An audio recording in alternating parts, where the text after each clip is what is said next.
Dynamite.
What's going on, everyone? Thank you for attending another Zeonizer packed episode at Zeonizer Podcast.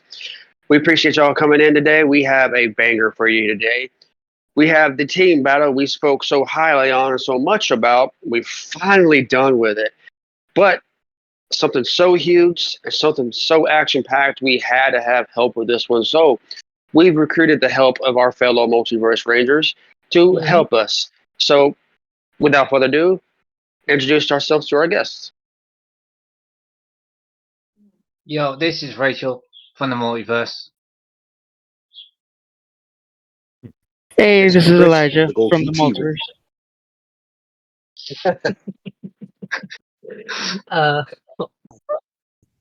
Get off there, buddy. What's going on? This is Chris, the Gold ZT Ring from the Multiverse. This is Jahil from the Multiverse.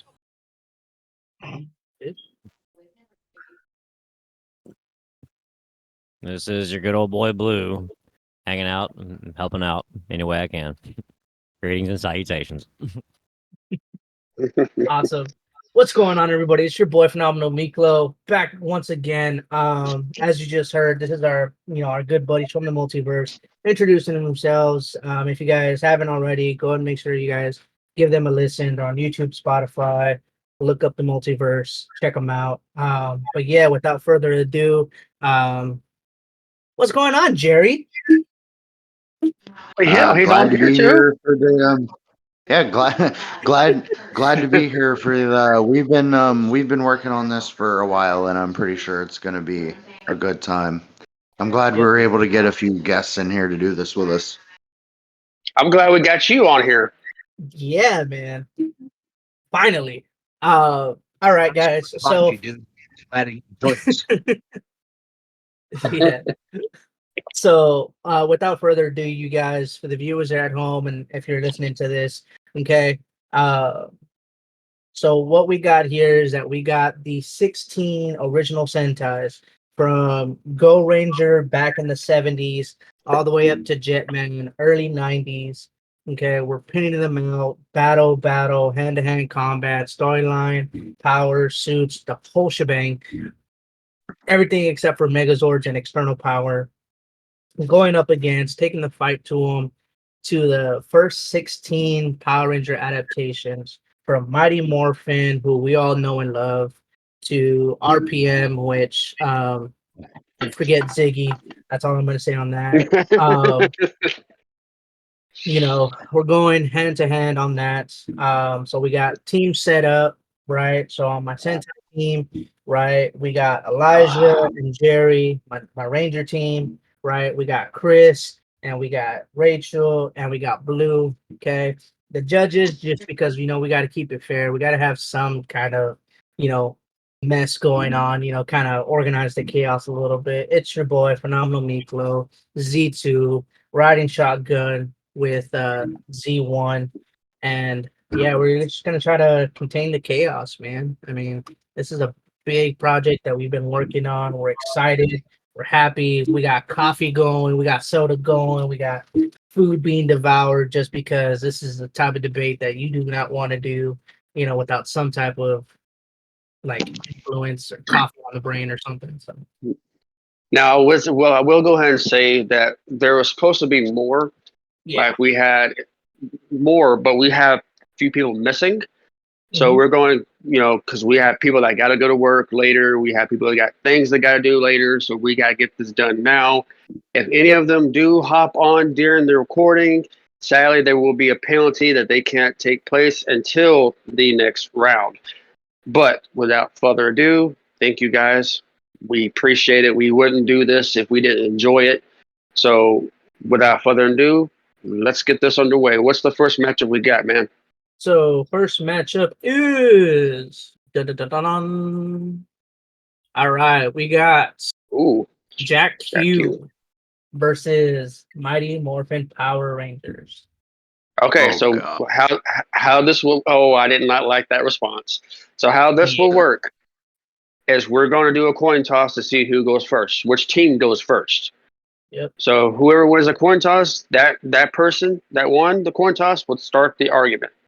Now remember, 5 minutes. Each team gets 5 minutes of arguing. Okay, that means you can't interrupt to argue. They have 5 minutes to argue. We'll set a time. They'll get a rebuttal. 60 seconds, first round. 2 minutes, the the semifinal. 3 minutes, the final. Okay. Anything that's argued past those time limits is null and void. The judges will not count that. Me and Phenomenal will measure to see who is the winner. So, okay. Sides Okay. call us. One side call a coin.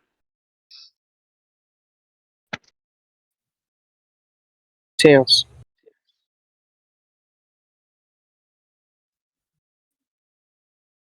Tails it is. Yes. Okay. All right. All right. So Blue Wolf just asked me if we can do a visual countdown. I don't have that on my side. Visual countdown. Yeah. Visual countdown. I won't be able to. A digital countdown clock. Are you able to do that on Discord? Digital stopwatch on Google. Oh yeah, I got you.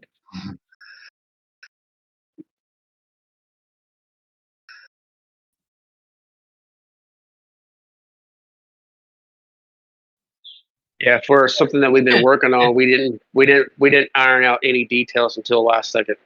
Oh, that's Yeah, fine. you know. I just figured that would actually help because because it's only 5 minutes and that's only 300 seconds. Like I can go by really quick. True. Depending on the circumstances. Sorry. That's true. Okay, there you go. All right. So, think what one of the there we go. all right, and then I'll set my timer on my phone just to kind of keep it fair. Synchronize it. Yeah, basically.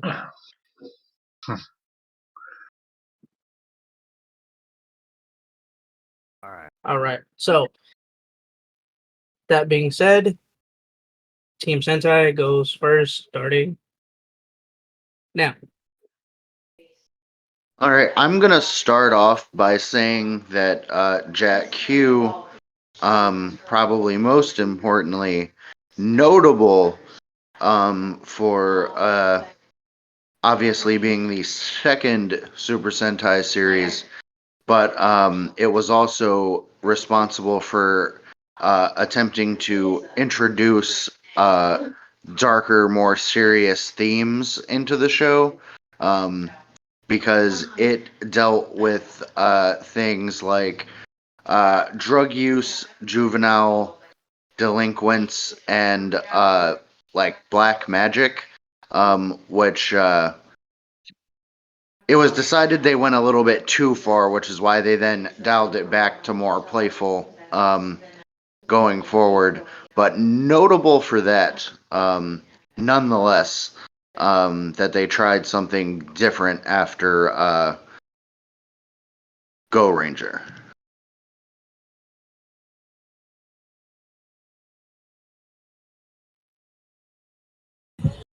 Anyone else? Yeah. I've got some more here. So as far as fighting would be concerned, weaponry, unfortunately enough, okay, so we have Bunta, his weapon, I guess you could call it a boxing glove, but it's got like he can shoot the glove out and it's attached to a chain. With these old school Super Sentai teams, the weapons are so and here we go. Goro's weapon appears to be a bow staff with a string attached to it that he can also use as a bow and arrow if he uses the string the proper way. The combination of weapons is definitely unique. Let's see here. And Ryu's weapon is literally just a dagger. He's got a dagger. I'm trying my best to have a good time with this because some of these older Sentai teams are well, they do have. Okay, here we go. They've got a cannon. They have an actual cannon, like a Civil War style cannon. The big bomber. So that's pretty good. They each have their own vehicle. Apart from Sokichi, he does not have his own vehicle. The cannon technically counts as his vehicle. But let's see, they got the Spade Machine, which is obviously a speed car. The Mach Dia, which is a speed car. The Heart Buggy, which is just a dune buggy. For some reason.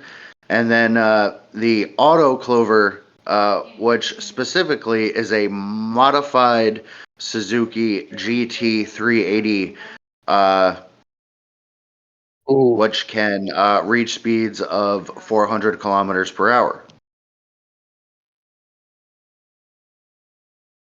They've got a flying fortress that carries all of their vehicles, kind of like a helicarrier or something like that.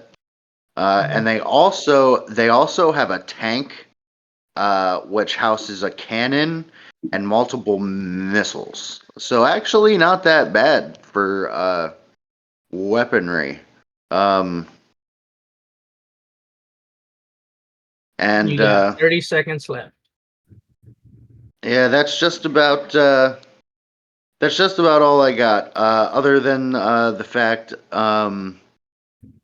there's a cyborg hamster that occasionally gives them information to help them on their missions. So if that doesn't win it, then I don't think anything will. Cyborg hamster for the win.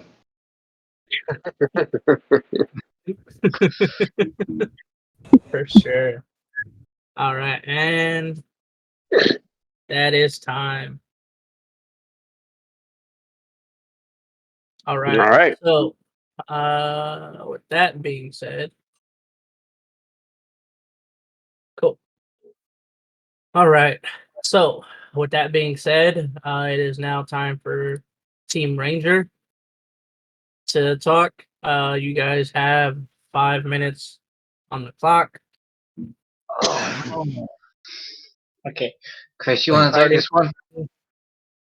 Now, Chris, you want to take this one? Or Mighty Morphin, let's start this off. Yep. Mighty Morphin, yeah, Um, let's start this off. Oh, all right.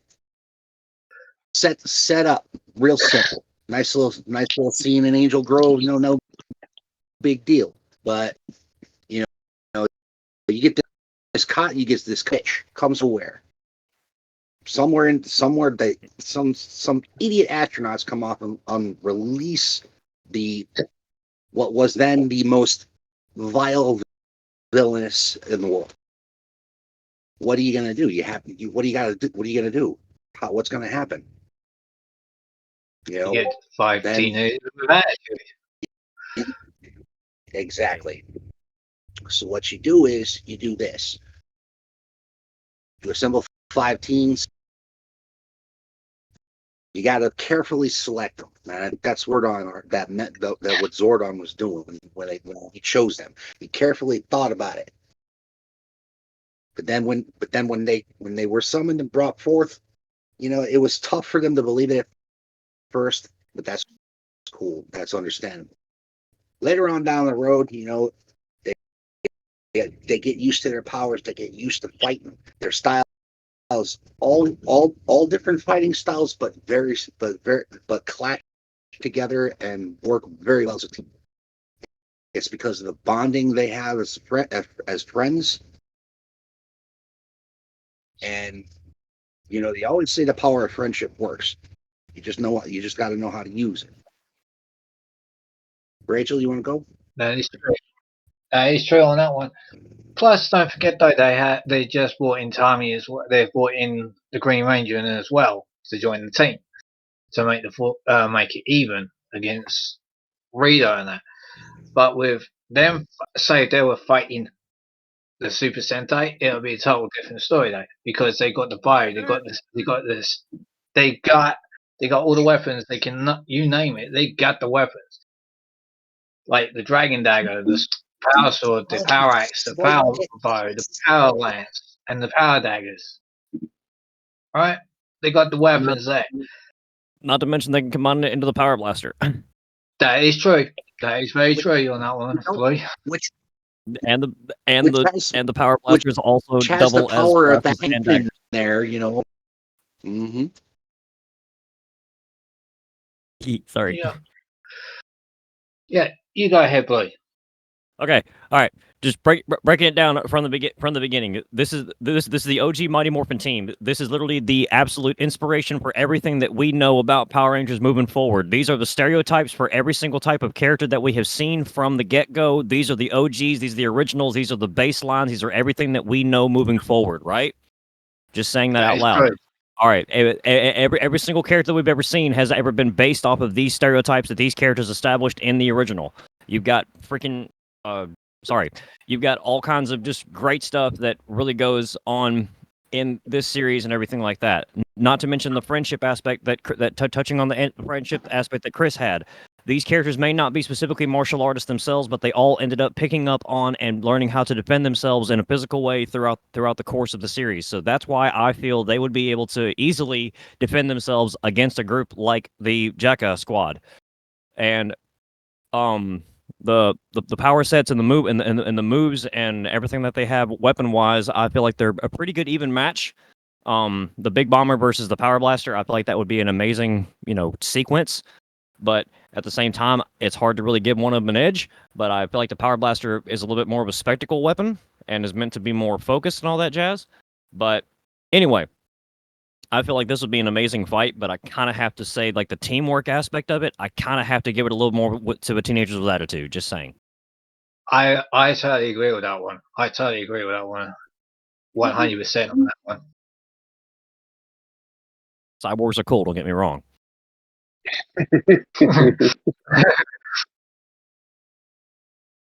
All right. I'm not Any sure. last Any minute? more- Y'all got 30 seconds. And not just Not only that, the Green Ranger defeated a monster as a human being Oh, I Yeah, mean, not just- oh man, not- I mean, without his powers. Oh, that's true. I mean, you've got the dream team of Jason and Tommy. You've got freaking Zach with hip hop keto. You've got Trini, who had previous martial arts training. You've got Kimberly, who's an incredibly amazing acrobat.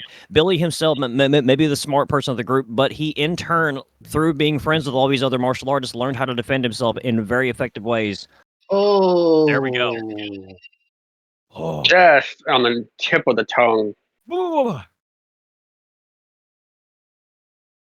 Nice. Well, I mean, phenomenal. They made Well done. both sides made a lot of good points. What do you think?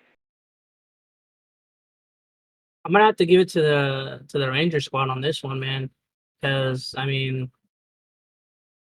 though they are pretty similar, the fighting style on the Mighty Morphin team is technically better. Plus the addition of your sixth Ranger, which is Tommy, um, does kind of set it apart. Plus, Tommy Yep. does set what it needs to be from going from being an evil Ranger to a good Ranger. So Mm-hmm. that did set the precedent of what it means to kind of switch sides essentially. I didn't even touch on that. So I'll give it to the team to the Ranger team. Okay. I'm gonna sit here and say before we make a decision, I'm gonna say that a lot of points were made, and Jack Q was a good Sentai series, but it didn't set the precedent of what Super Sentai is supposed to be. A lot of these blasters and a lot of the canon didn't come to much later on in the series. So this being 5 against 6, also got to remember that the Dragon Shield does have healing capabilities. So if any one of the Rangers are going to have for the count, all you got to do is transfer that shield to another Ranger, instant heal. So you know what, y'all made good points. I'm on the Mighty Morphin train with this one. Something I use in my Power Rangers RPG. Just pointing that out. Very cool point. Sweet. All right. Coming from Team Sentai over here, Jack Q didn't stand much of a chance from the beginning. That's why I said this one is Battle Fever J versus the Aqua Tower Team Alien Rangers. Alien. Right. Oh. So since Sentai went first the last time, Team Ranger is gonna go this time. We're gonna alternate and kind of just go based off of that. At least for the preliminaries, and then we'll kind of do a set once we get to the semifinals and finals. Wait, do you want to take this one, man? I'll do my best. Yeah. Okay. Gosh. So give me a second. Let me get the timer situated and start. Okay. The Equation Rangers. There's a lot that really wasn't touched on them in the actual series that has been heavily explained throughout the comics and a lot of the other aspects of the lore. One of the big things is the fact that they were specifically trained by Ninjor to be able to use their powers and directly tap into the aspects of the grid itself. So that's part of the reason why there's such Rangers in that cool way, and why they don't have morphers. The reason why we don't have morphers is because they directly channel the energy that they learned how to use through Ninjor directly into their power coins to be able to morph and transform. It's an ancient technique, all that good jazz. It's really, really powerful, really cool. But again, they were trained by Ninjors, so they have really, really awesome martial arts abilities when it comes to being able to defend themselves and use their powers in their Ranger forms. Okay. Not to mention, we've also seen a little bit of their ninja styled, techniques and powers and stuff throughout the short bit of Alien Rangers that we got. So, and we've also seen a couple of appearances of them in other, series later on, stuff like that. I'm just trying to go off of anything we've ever seen with involving them fighting. They tend to use a lot of trickery, a lot of speed, and a lot of misdirection when it comes to their fighting style. So I feel like their particular overall fight sequences and everything, when it comes to an opponent like Battle Fever J, would be very unique and very kind of quick, and I'm not going to say decisive, because I'm pretty sure Battle Fever J has a couple tricks up their sleeve that can definitely affect a lot of their stuff. But again, they do have a lot of teamwork aspect, because they did specifically train on their world together and all that, so they're a very tight-knit group. And not to mention Delphine being the only female of the group and also the quote-unquote leader. She has proven on multiple occasions to being a very effective and very competent leader in a lot of situations. So, I mean, yeah. Gosh. Anything y'all want to add to this? Not just that, though. I mean, they have to go to the water to get to damage their energy and everything else, which is understandable. But they still can fight if they haven't got no water. but they still can fight no matter what. That's true. But they still got the style, got For this everything. too. And what's that, Chris? What's that, Something to Chris? this too. They also were using the kids. Were assisting with the kids, to help them out. The kids, they were helping them out, with their problems. So they've had several different missions in front of them, protecting Yeah, their own planet from their big boss, coming to Earth to help them, Hydrohawk. to help our planet with Right. Master Vile and all them. And not only that, Right. I mean they had a lot on their plate to do that. They Plus, did. with the ability to recharge, they had a lot on their plate, and that's why I think they're some very powerful aliens. No questions. Well, they're definitely respectable in all what they went through for sure. Yeah, that is true. Yeah, That is true. And another point to bring up. Go ahead. And not just a special order to keep the people young. Like Billy, for example. They had, because when he got older, he went back. He went to their home planet, and then Yeah, he that's was. kind of more of a unique ability of Aquitar itself. But yeah, they do have access to that type of stuff. So yeah, there is a little bit of mystical type of things that they do also have access to. I mean, again, the way that they morph is kind of an old mystical technique. So again, very unique, very cool, very different. So, yeah. I'm not really sure what else I can say besides all the stuff I talked about with their fighting techniques and everything. They'd be very elusive, misdirection, not direct confrontation, but at the same time, I feel like they would be able to put up a really cool fight. Delphine was technically the first female leader. True. That is very true. And the first female White Ranger. Very true. That is true. So, again, a very prominent leader and everything like that. Very very cool character. So, yeah, I don't know. How much time we got? There we go. Oh, Okay, Right on the money. All right. So that's a lot of valid points. I like the fact that Blue brought up the comics, because not everybody remembers the comics. So good point on you I'm guys. like I said, I'm trying to take everything into account as best I can. Yeah. All right. So Team Sentai, you guys are up, and your time starts now. Do one of you other guys want to kick this one off, or should I lead? This is a really loaded one. Let's see what we can do here. Okay, so Hang on. Battle Fever J, best known for being the first Super Sentai series to actually be called Super Sentai in its name.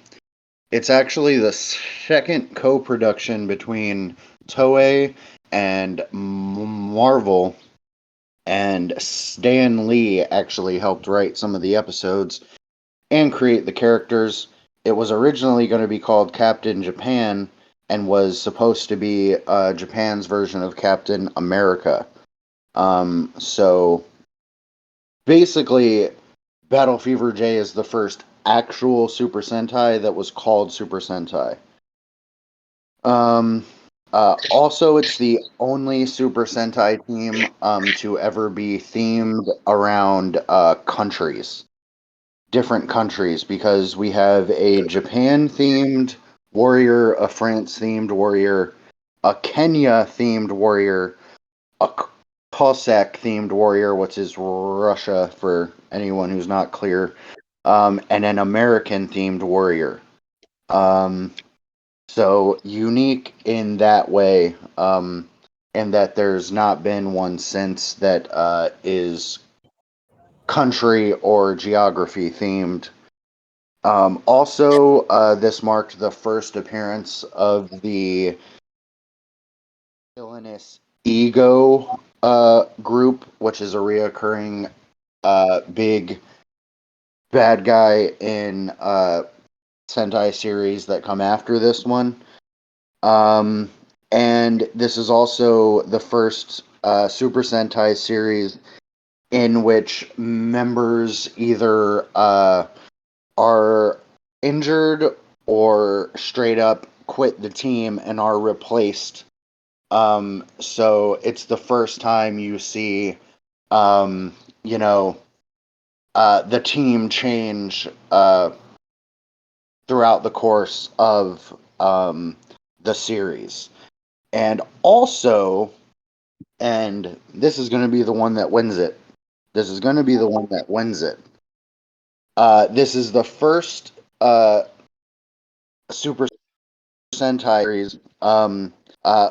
Like I said, first Super Sentai to be called Super Sentai, and it is the first of the series to include a giant robot with a sword that fights giant monsters. They also have a helicarrier type of deal, which carries their giant robot around. And their giant robot is just called Battle Fever Robo.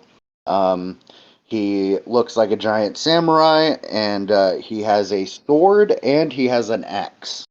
So you don't want to fuck with him.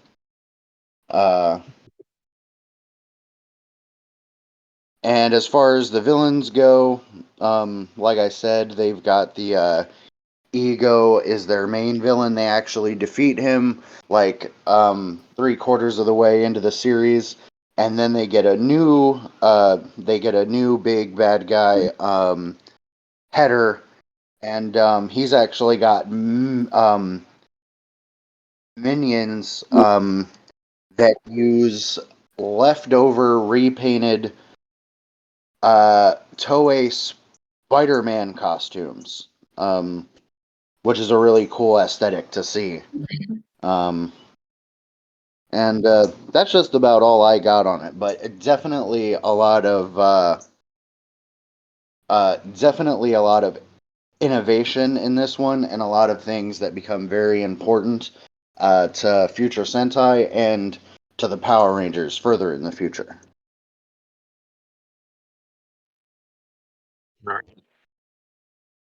That is very true. That is very true. Yep. Well said, bro. How much time is left? 0. Oh wow. Okay. That was good. That was good. I'm gonna lead on this one and say this is probably not really popular opinion. Usually it's not. I hate the Alien Rangers. The worst season ever. Sorry, I said what I said. It is what it is. I mean, I didn't understand Hydro Hog. I didn't understand Hydro Hog. I get the trickery and all that. That stems straight from Kaku Ranger. If this was Kaku Ranger, Battlefield J, game over. I will honestly say that. But since this is not a good adaptation in my eyes, it's not. The fact that location comes to mind. They need water no matter what. So if they're fighting in a desert, or they're fighting in a mountain pass, or in the forest where there's no water location, they're done for. Well, I mean, it's one of them situations where like it shows a lot of resiliency, and that they were even able to do what they were shown to be able to do. You know, like normal Laquitians wouldn't be able to, like normal Aquatarians wouldn't be able to do even half of what they did. So that is true. But the thing is, Battle Fever J did set the Sentai standard, and since Battle Fever J is such a historical Sentai, but both with Marvel influences and Toei influences, I cannot allow Alien Rangers to tarnish that. So my vote is Battle Fever J. Let's see. Both very good points. Um, you know, Aquatarians with their fighting ability, as well as their natural Train by ability. Ninja.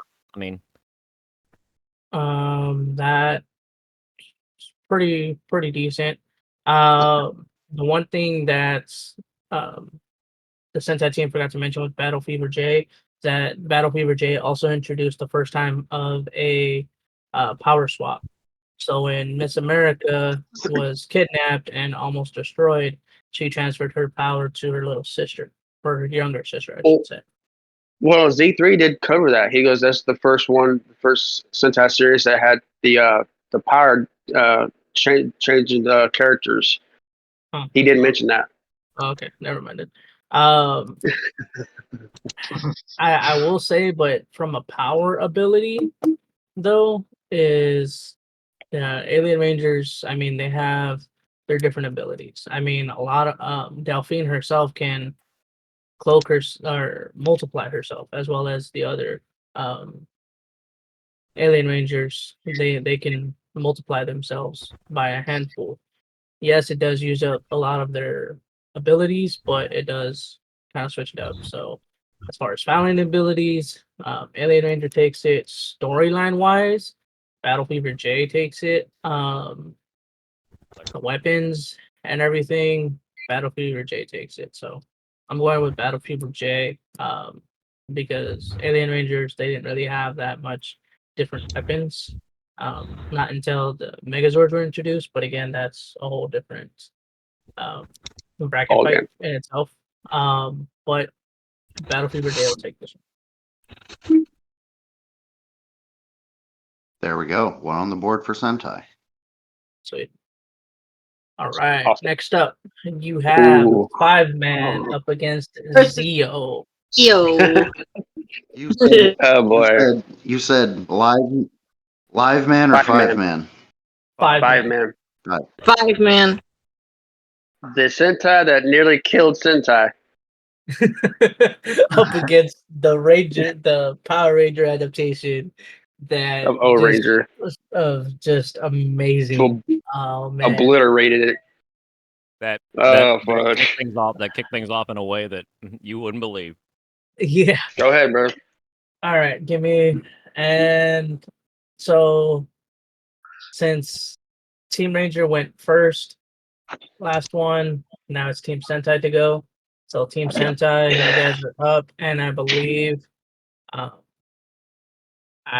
gonna mispronounce this name, but Turt.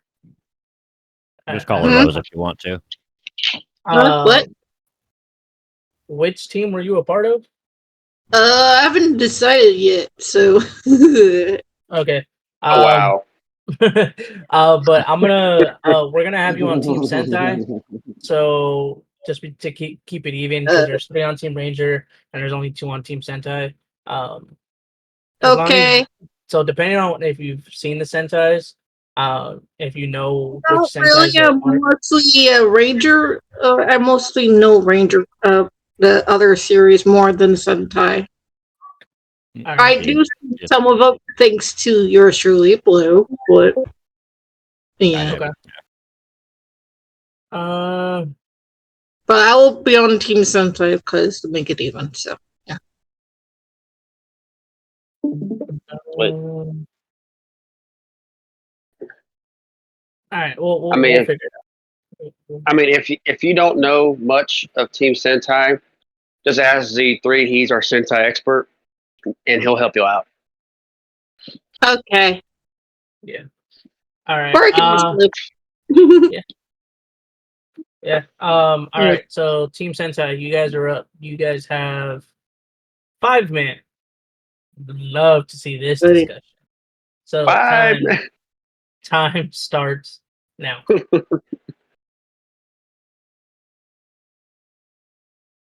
So, Super Sentai 5-man. Specifically notable for, unfortunately, not very much at all. This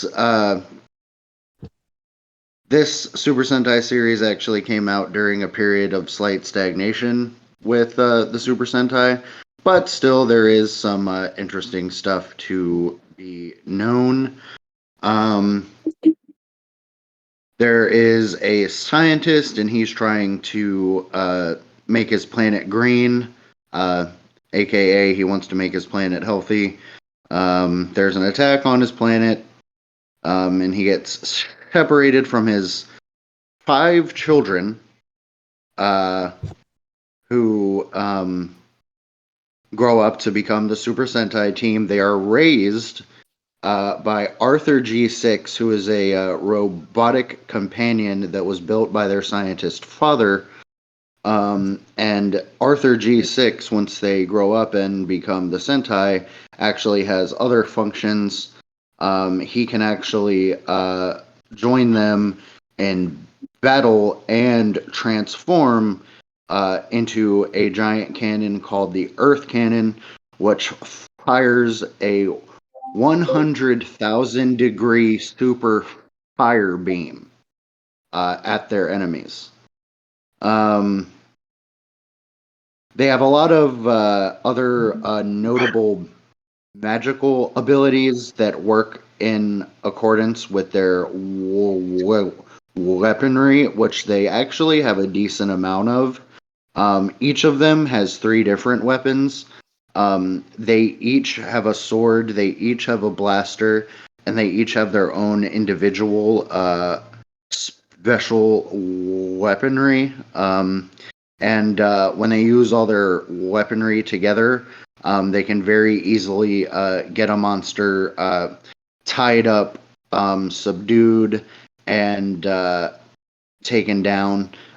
They also have battle armor, which they can call on, which is based on the ancient armor that warriors would wear on their planet.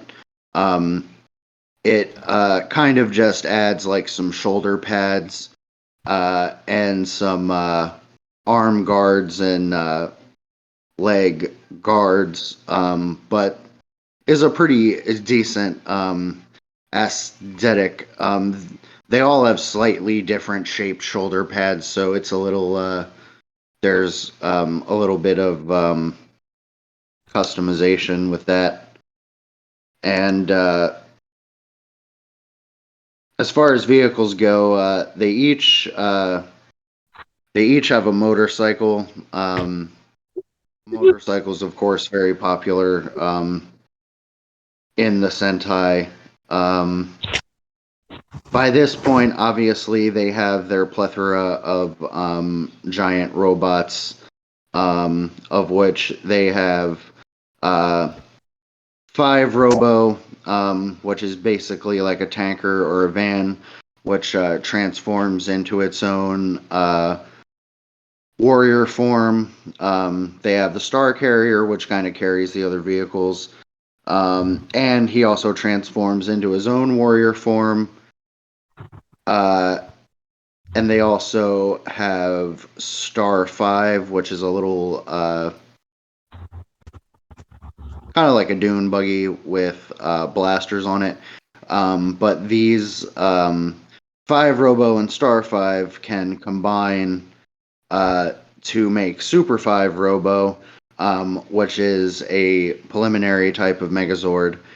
But they later come upon the Magma base, which can combine with the Super 5 Robo to make Max Magma, and that's like a tank of a Megazord. This thing looks like a fortress.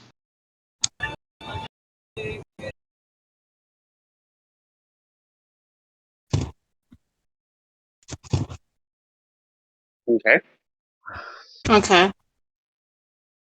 Cool. We got about 5 seconds left. I'll let the timer run down. There we go. You're that kind of person that lets the microwave beep at 2 seconds, aren't you? Yep. I lifted the chaos. All right. So, I mean, we all know who's going to win, but I just want to hear the arguments for it. because this was kind of obvious at this point. Yeah. So your time starts now. Have fun. Okay, Um, with Zio, that first of all Start this one. first of all yeah. First of all, they had to go. The Rangers had to go and find the Zeo crystals, and then after all, with the commotion with Lord Zed and Rita and Goldar blowing They had to up. travel through time to do that. What's that? They had to travel to different points in time to pick up the different Zeo crystals. Don't forget to mention that. Oh no, that's how they Yeah. point that. You got to point that out. It was, But then all of a it was one of the first times we ever saw examples of time travel. Yeah, that So. is true. That is true. And not just that though, they had to. I mean, with young Cat had to see herself and everything else, like, and then the power crystal um um from the yellow ranger from Mighty Morphin had to transfer it to Tanya, and then now she's the yellow Zeo Ranger and everything else. And then all of a sudden, now you had the Trays come in, had to transfer their powers wanted to transfer it to Billy, but then Billy couldn't have the powers. But then they found another source to do with Jason. Jason. Huge callback to season 1. It's like, oh my god, because everyone marked out. You know they did when that happened. Yep. We all did. I did. I know I did. I remember Plus with their when it happened. plus with the Megazords on top of that, with the Zeozords, and then the Super Zeozords, and then pure Midas on top of that. Mm. Oh, dude. That was a Well, big I mean, and let's not forget the villains of the series, the Machine Empire. I mean, they'd been established by Zordon such in like a late part of Mighty Morphin as a really relevant threat, and then it's like, well, they're here, and they were heavily established in the early part of it to be such a relevant threat that hey, we got to get new powers to be able to fight them. So here you go.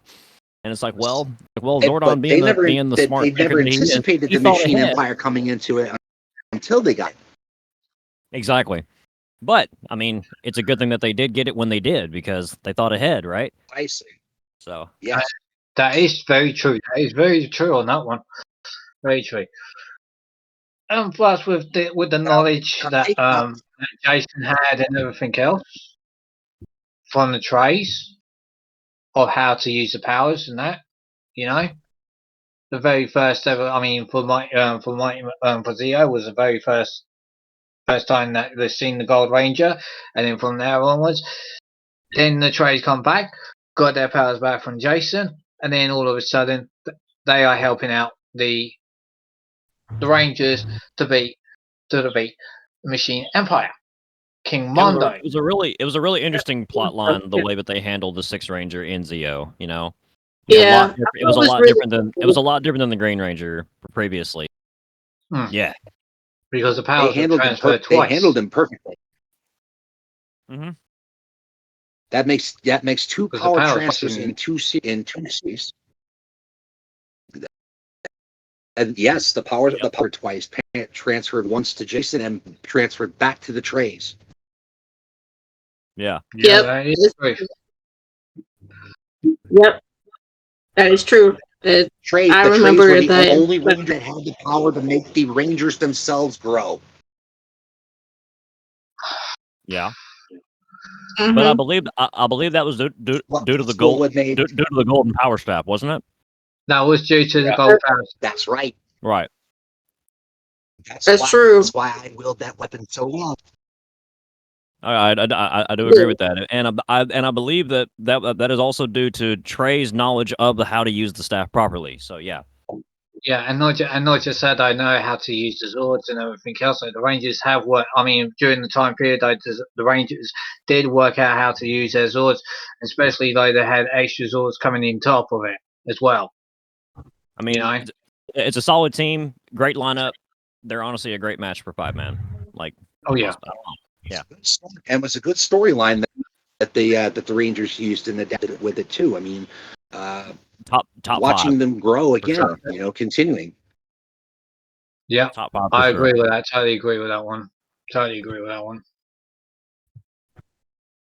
but they worked as a team. They knew their knowledge. They knew how to use their weapons and everything else against the Machine Empire. They faced the laser battles, and it didn't matter on what it was. Ups At and least downs. they knew how to use their powers at the end of the day. And they established that the Zeo powers were exponential. That As is in, very they, true. as in they could grow infinitely and never stop. Oh, However, wait till here. however, the person using it would not be able to hold up to it such limits. All right, that is time. Oh boy, let's get this. That Alright. was very knowledgeable. Not bad. Not bad. Okay. You want to go first or you want me to go first? I mean, both made good, valid points. I mean, it's just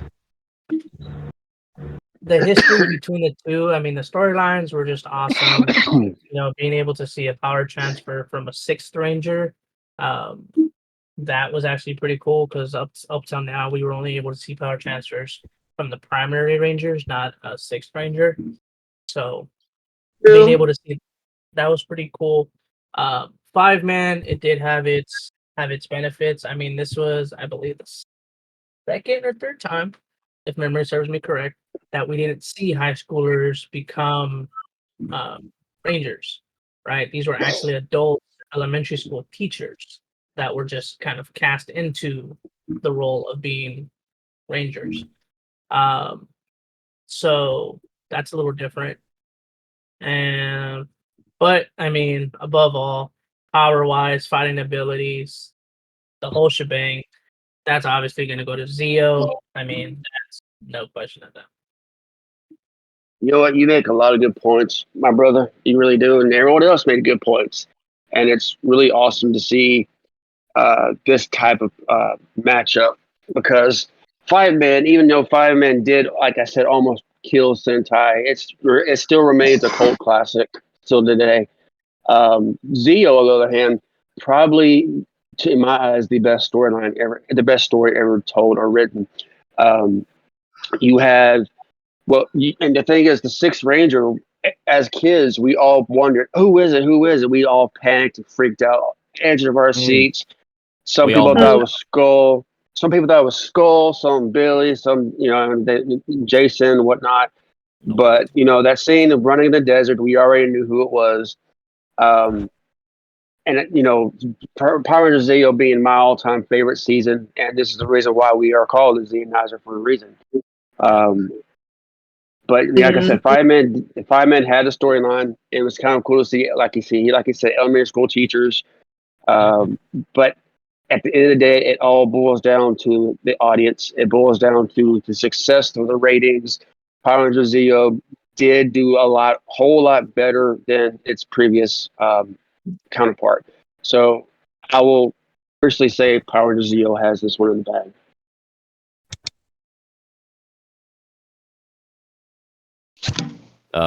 Can I say a little small fun fact about 5-man before we move on? Sure. Fun fact about 5-man for those who are unaware: 5-man actually was adapted into an American adaptation in the comics referred to as Power Rangers Supersonic, and they were also to be the actual origin for the Psycho Rangers. Oh, I didn't know that. Yeah. Really? Yes. Huh. I'm gonna pretend I knew that. And another little small connection: they were actually the Power Rangers from the planet Zybria, which was the home planet of Trip from Time Force. Excuse me, Trip. Jerry, you've been replaced. So just a little small couple connections there as to how the adaptation of 5-man actually did tie into the story of Power Rangers as a whole. Well, that's awesome, but still, Power Rangers Zeo won this no matter what. Oh, All right. Fun fact about the history of the adaptation. I remember that. That's kind of cool. That's it. They did that storyline exclusively in the with comics. The Zeo. But they did throw out stuff for to connect it to other things. So. I will also before we move on to Go Ranger and Turbo, I also want to say that Zeo, the fact that there was better storytelling than there was fight scenes. The fact that they did go back in time, the fact that this hunt for the Zeo crystals was so epically awesome. And still to this day, VZ1, VZ2, Z3 will all say Zordon is an asshole because he knew this the whole damn time and didn't say nothing. Yep. So with that in mind, we move on to the next round, which is Go Ranger, the grandfather of it all, and then we have Turbo. Mm-hmm. And it's Turbo as a whole, not season 1 Turbo Yeah. or season 2 Turbo. It's Turbo Yeah. as a whole. Got it. So, all So- right. Real quick, are we counting the Phantom Ranger or Blue Centurion? Yes. Yes. Yes. Yes. Turbo both seasons of Turbo as a whole. So every extra Ranger that there was. Okay. So Blue Phantom Centurion Ranger, and- Blue Centurion. Yep. Yeah. All right. Cool. So Team Ranger, you guys are up, and time starts now. You want to take this one, Blake? Start it off. I'll start I it mean, off. I can. Alright. Okay. Let's see. Turbo, as a whole, the powers themselves were never actually fully explained as to where they actually came from. I still have my own theories as to where they came from myself. But anyway, powers themselves were heavily established to be powerful, able to hold their own against the forces that Divatox was able to bring into it, which was essentially base pirate stuff. But let's be fair. I mean, the abilities themselves that they had were heavily based around speed and getting things done as quickly as possible. But at the same time, when it comes to fighting ability and stuff, it really comes down to, I guess, how the powers were used. Which we did see them kind of used in a couple of creative ways and stuff. The vehicles are a big heavy part of their arsenal. You've got Lightning Cruiser and Mountain Blaster or Storm Blaster. You got you got a lot of them. And plus, yeah, you got and I mean they were sentient constellation vehicles, which was pretty cool. I mean they can act independently on their own even without having someone operate them, which is pretty neat. But if they have their independent ranger operating them, they become a little bit more powerful, I think. So there's those. They've got the blasters. They've got their own individual weapons, which is a pretty awesome variety. A lot of ranged weapons in their arsenal, but I feel like that's not really a detriment. That actually kind of shows a little bit of variety, because I believe yellow and red were both melee weapons. So yeah, I'm just out possibilities of how they could fight and what they bring to the table, arsenal wise. well, let's just say those though, because they, I mean, You need to go into- you had the Blue Centurion turn up, you had the Phantom Ranger turn up, at I mean, in different episodes at the time. Yeah, I could talk for about an hour about the Yeah. Phantom Ranger's Power Ruby alone, but Yeah, Ken, but I need to get a rebuttal in too before time runs out. Don't forget about exactly. me. Yeah. I'm Here. not going to. all right, go on, Yeah, Chris. go ahead, Chris. Yeah. All right. You need to help. You need to also look into the storyline as well. The storyline continues. It adapts. That's it true. watches these Rangers grow. That now That's true. they're going from their high school years into the college years. Now the college years, True. it's going to start getting a little rough for the Rangers who are older. So they needed to assemble a new team. Okay, but with that that young Ranger still with them, being Justin, they only needed 4 people. They were recruiting while in all essences they were recruiting those newer Rangers in the storyline if you couldn't see it. Yeah, kind of behind the scenes. Yeah. It's not even just also behind the scenes though. It's actually in the storyline itself. Yeah, I can see that, watching them grow. But then when they actually recruit them, how they did it was very mysterious. and that was pretty cool. It was. And then now they also had to do a couple of Zord adaptations, but Yeah. all in all, the Turbo Ranger team and the storyline that it was pretty good. Now you got to get to the villain on this also as well. Divatox, the main villain. Divatox, She yeah. started off with using monsters and detonators, 2 ways to distract the Rangers to get them off their game. True. Yeah. Yeah, it is very true on that one. Yeah, I agree. I mean, honestly, like as a whole, like Turbo's storyline is not exactly the best, but it is okay in some aspects. Like it does have some low points and some moments to make you go, okay, I'm watching something. But at the same time, it is a good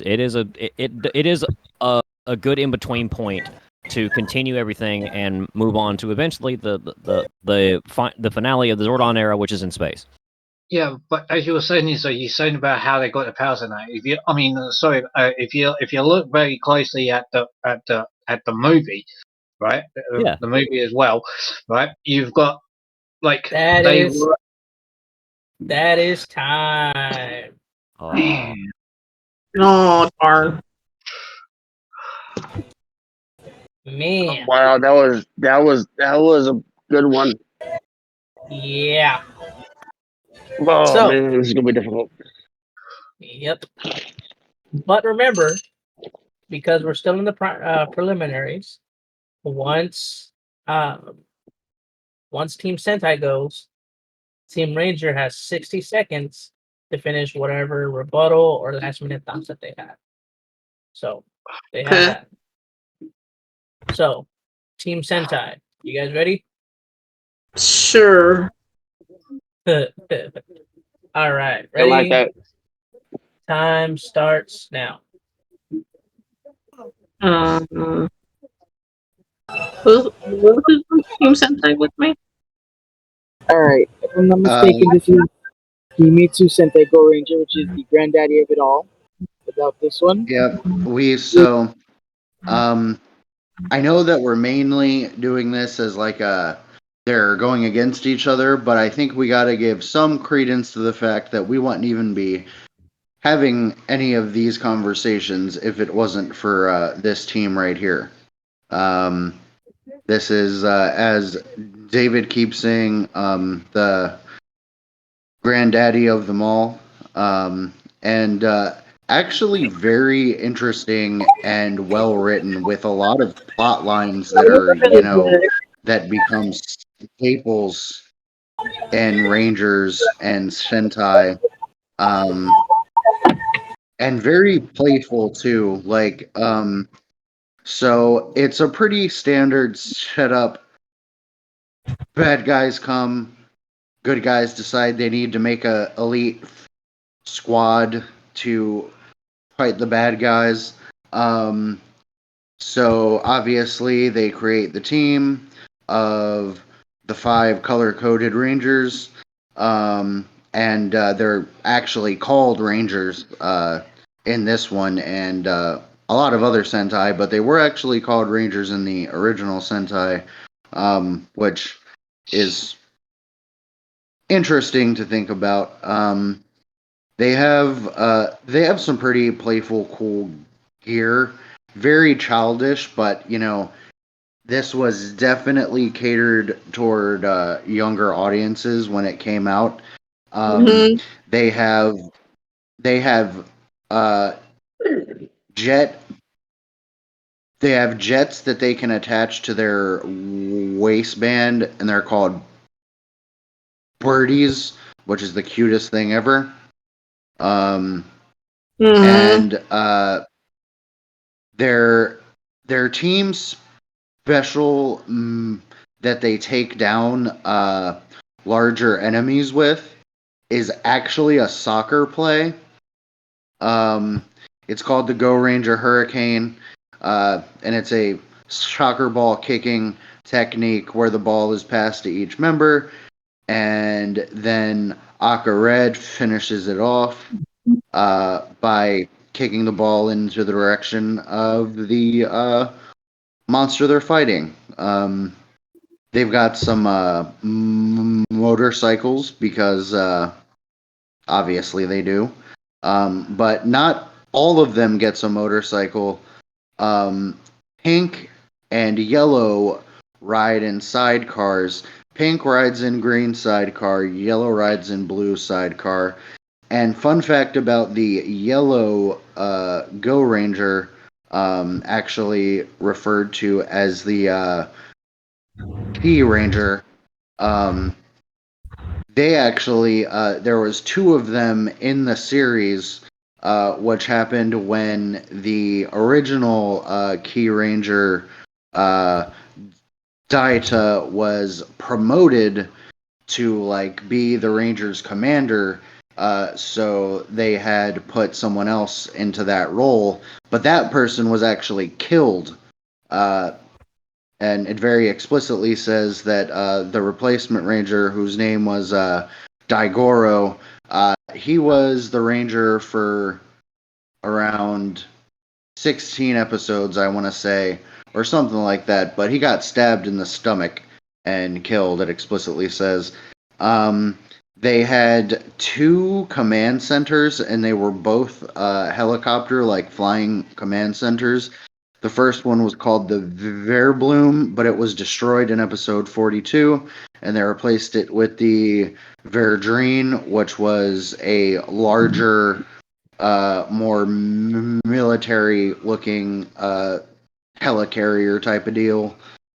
They have a little tiny tank that's not all that special, but is stored inside the Verdreen. And then my all-time favorite, they have hot air balloons with laboratories. They have hot air balloons with laboratories so that they can observe monsters and figure out how to defeat them from on high. That's time. And as far as the there we go. That's time. Okay. All right. So, being the fact that this is one of those brackets where I love it because the conversation is just immaculate. All right. So now, when it comes to the rebuttals, okay, since Team Sentai was talking right last, they will go ahead and finish off. You have 60 seconds instead of the traditional 5. As of right now, when we get to the semifinals, it'll be 2 minutes, which again we'll cover that as we go down the road. Sorry to cut y'all, buddy, but sorry to cut y'all off, but I'm talking to Jahil, and Discord keeps booting him on and off. Okay. No problem. No, he keeps he'll come back in and then get booted off by Discord. That's not his signal. He keeps getting kicked out. The problem is with Discord is when there's like too many people, it like glitches. That's what happened to me in another podcast I made that has to do with metal and pro wrestling. Like it glitches certain people. It's just I don't know why. I thought it could be like whoever had the weakest signal gets to boot, I guess. Yeah. That could be too. Okay, so no worries. But yeah, so because both conversations are pretty well known, now we're gonna go into the rebuttal round of this seed. So Team Sentai, since you guys were the last to speak, you guys will continue your thought process, and you guys have 60 seconds. And then once Team Sentai is done, then Team Ranger will go ahead and kick off their rebuttal. So that would be another 60 seconds for you guys. And then after that, judges will make their call. Okay? All right. Everybody understand Sounds that? good to me. Cool. Sounds good. All right. 60 seconds on the clock. And go. I like when I don't the wrong season, but was the Red Ranger got hypnotized or something? But I can't remember if it's Zeo or not. Oh, you're Sentai, so you're talking about any additional rebuttals of Go Ranger. Um, over head right now. It's okay. Um, I'll let you go. Go ahead, maybe.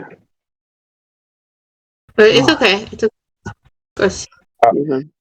What I found, interesting about Go Ranger is that since they were like they were like the first Sentai ever, but their tactics were good. But the fact, especially when they played football, when they destroyed their enemy, like they do like a field goal type of final attack, which I found that kind of hilarious. Yeah. That was a good And mention. yeah, and the only thing I didn't really much like about Go Ranger was the fact that since they were like the first ones, their fighting style wasn't, because back then you didn't have the good technology we have now. That's true. Yeah, but I think the only best thing Go Ranger mostly had was that field goal that they put like a miss on the floor and then they kick it towards the villain. I think that was the only good thing they had. All right, that's time. Okay. All right, Team Ranger, you guys are up for Turbo. This So one. you guys have 60 seconds on the clock, starting now. As I was saying earlier Continue with their. I'll on, when you continue. look, all right, Chris, you continue, man. Quick.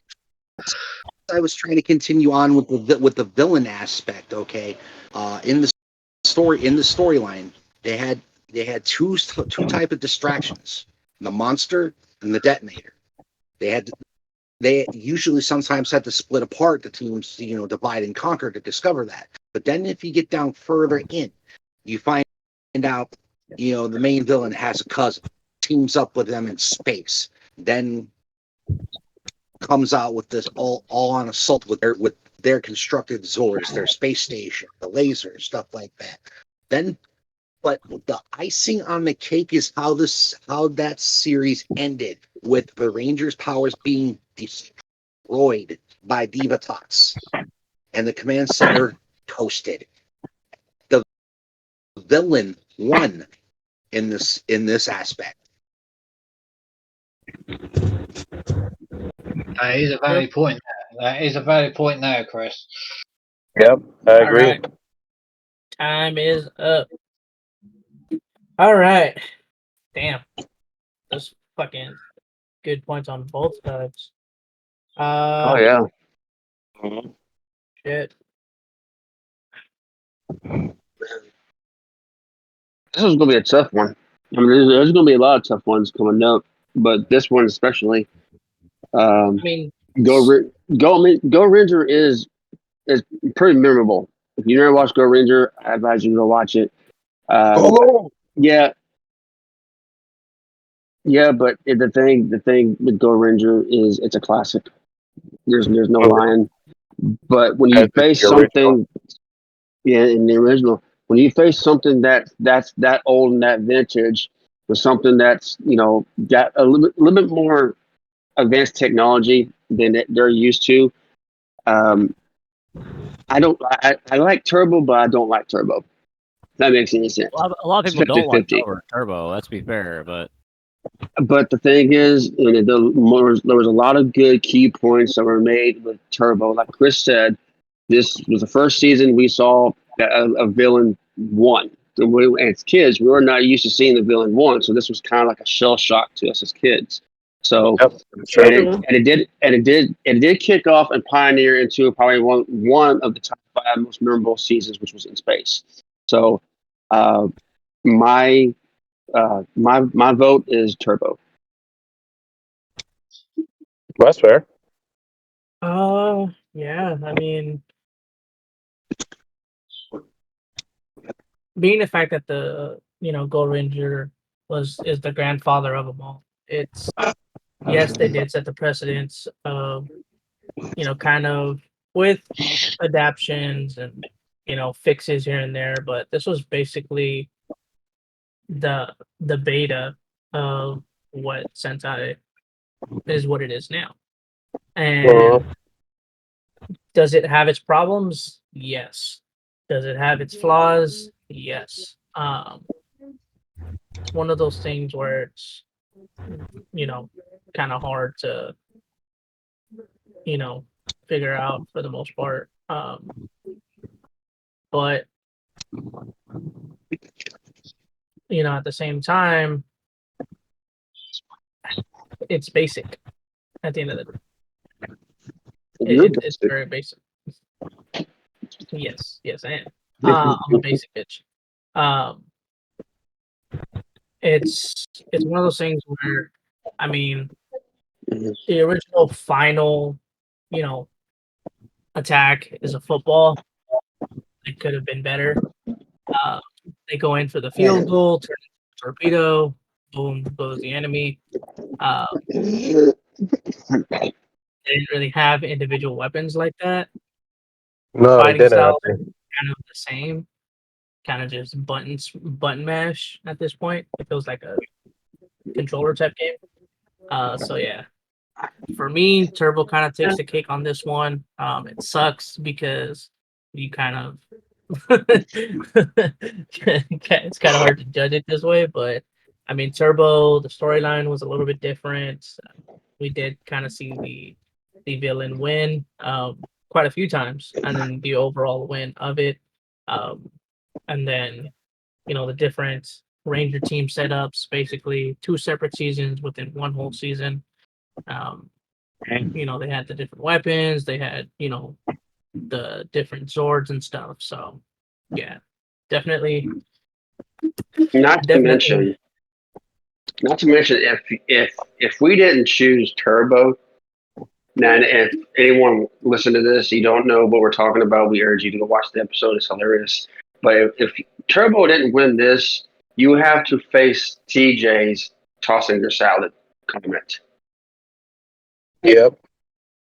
I wasn't gonna mention that, but I'm kind of glad you did. So, Yeah, all right, I can get canceled instead of you.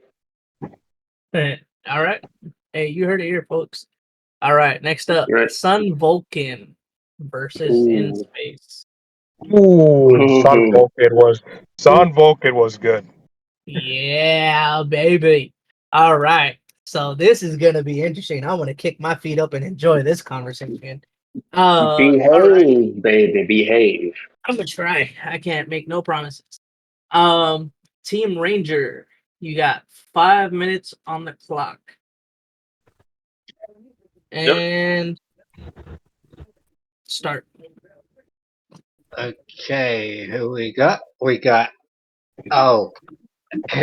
in space. Oh, the Yeah. follow up from Turbo. Oh my god, I'm gonna let Chris take this one. So Chris is that. Thank you. Here we go.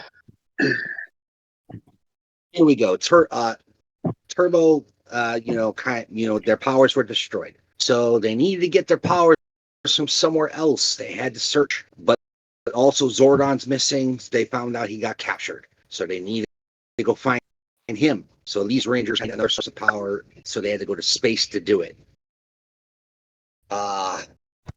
Where they now meet a Red Ranger from another planet, who's in search of Zordon himself, not to mention his own sister. The story thickens. The plot story thickens in this one. But all in all, this is the series that saved the Mighty Morphin franchise or the Power Rangers franchise forever. And I will say that to my dying breath. If it weren't for this series, Power Rangers might have been dead. But the story gets more dramatic. It gets more heartfelt. Yeah, you do have some quirks and times, but it comes to a point where you think at the end where you think the villain has got you. They got you in their grasp. That's it. All hope is lost. There's no way. All the Ranger Zords are done. Toast. Can't get no more. What do they do? They come back. They kick butt, and Andros had to go to the ship himself. Zordon making the ultimate sacrifice, his own life to save not only the Earth but the universe. Mm-hmm. Which is what created the Z-Wave. That is true. But also on top of that, though, you had Dark Spectre, and they had a fight. I mean, you had Ecliptor, Darkanda himself. Oh yeah, freaking Ecliptor and Darkonda are just incredibly opposite villains, and man, Darkonda is like this evil bounty hunter that freaking works for Dark Spectre. You think at first, but at the same time, he's a little bit more complicated than that because he actually has like 9 lives that he can actually use. Oh, there's so much. Yeah, there's so much on that one.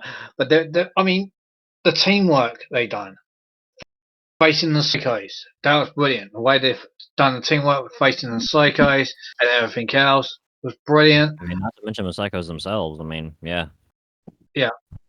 And then plus there was and plus teaming up with the Alien Rangers as well on top of that, as well of the Ninja Turtles as well, because don't forget there was the crossovers with that as well on top.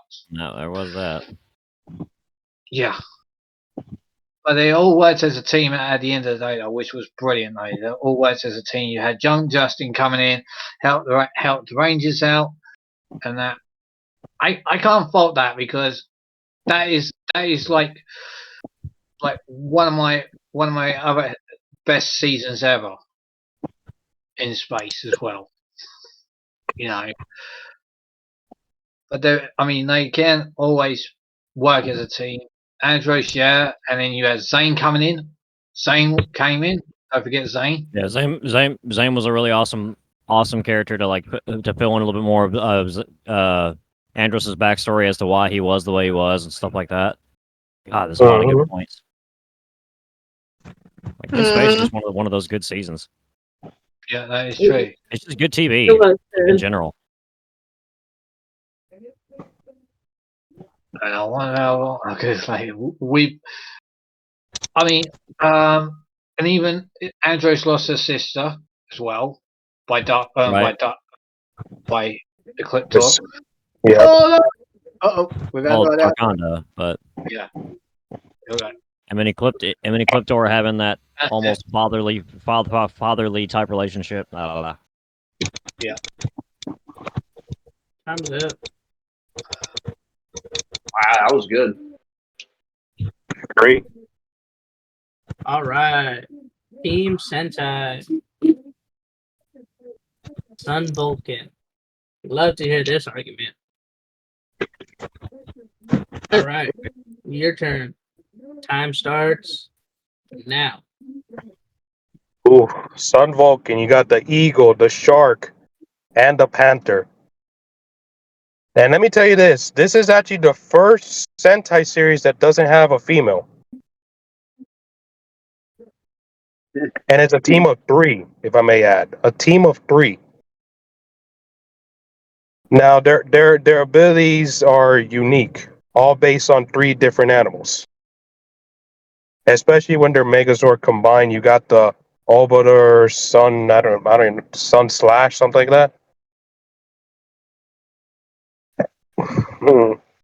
And the morph sequence are literally their animals.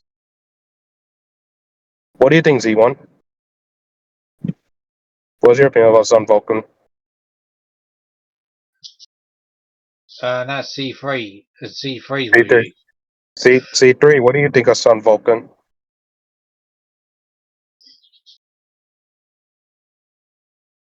Jerry. Jerry. I think he's away from his phone. Well, that sucks. All right, y'all still got 3.5 minutes. So Da, da, da, da, da, da, da. Oh, sorry. Yeah, the only thing I know about Sun Vulcan, I mean, it's literally just a team of 3 Rangers. So, what do I remember good about Sun Vulcan?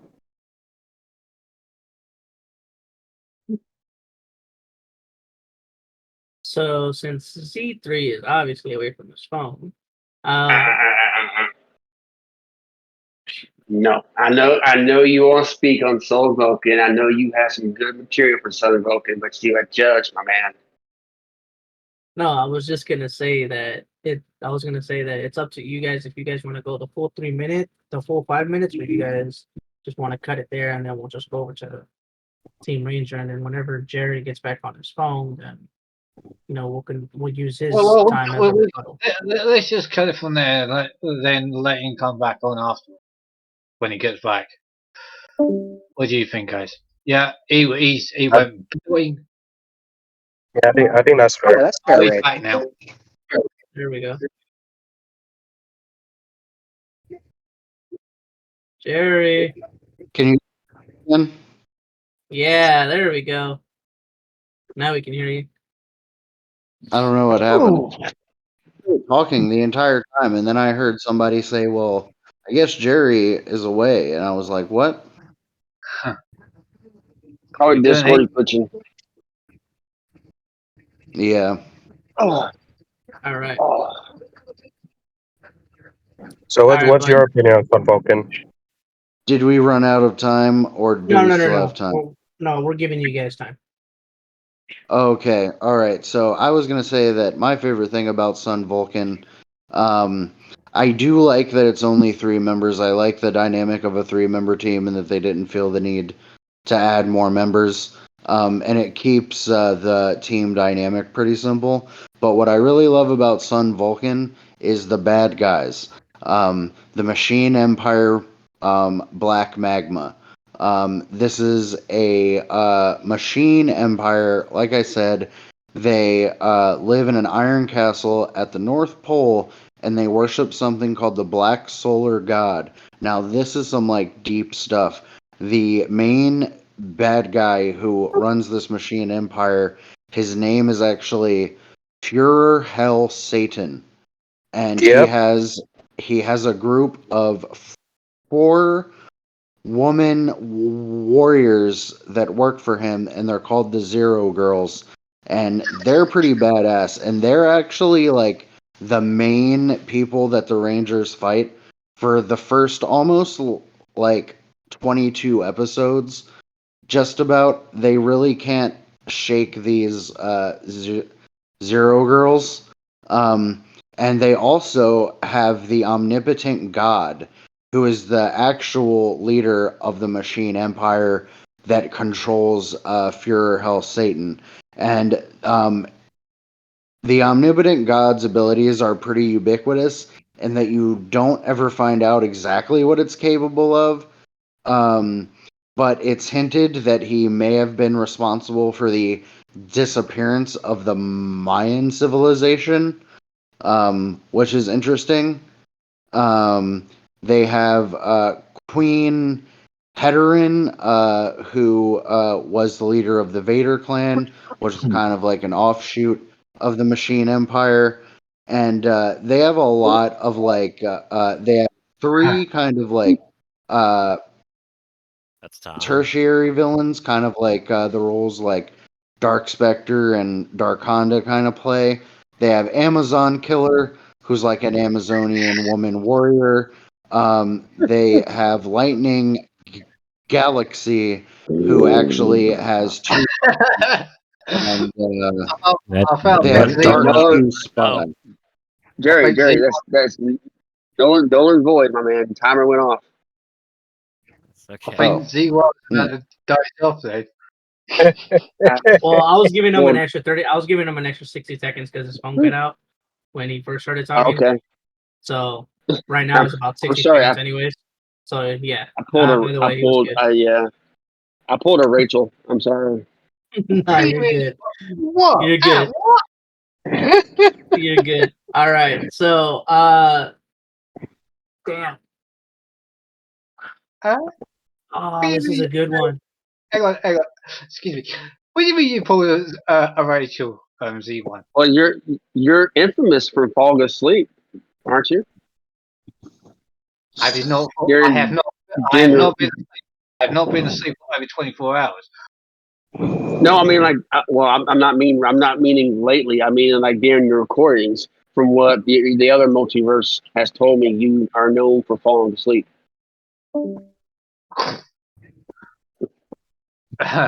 Yeah, but joke it aside. That's all I'm doing. That's fine. Okay, so we're judging now, or is it Space's turn?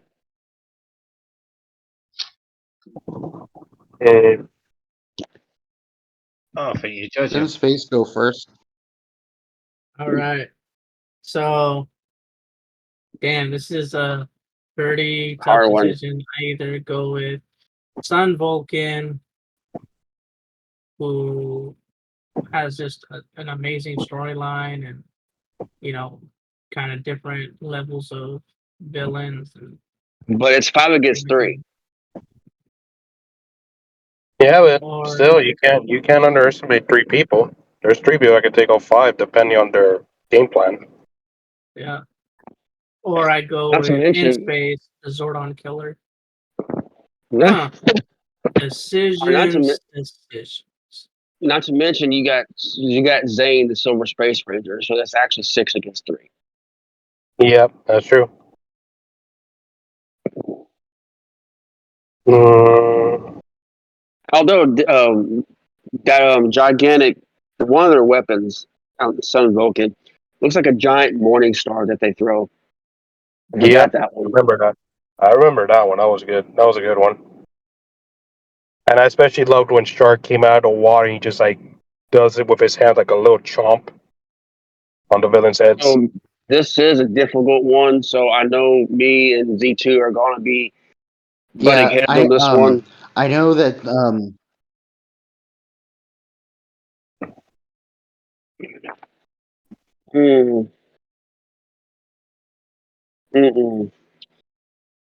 not that it's I'm gonna go. withstanding to the competition or the battle, but it's hilarious. Sun Vulcan has 2 finishing moves that are sports themed as well. I will say I'm gonna go with Sun Vulcan on this one. Yep. Oh, and another thing Sun Vulcan has, each of them, depending on their careers, is what caused them to have their abilities. Not to mention, man, Sun Vulcan, the mentor created their weapons, their Zords. Not to mention the base that's in a zoo. Yeah, it's in the zoo. Come I on found now. that. I mean, I'm like that. Hey, I get that they're animal themed, but a zoo. That was just pretty impressive right there.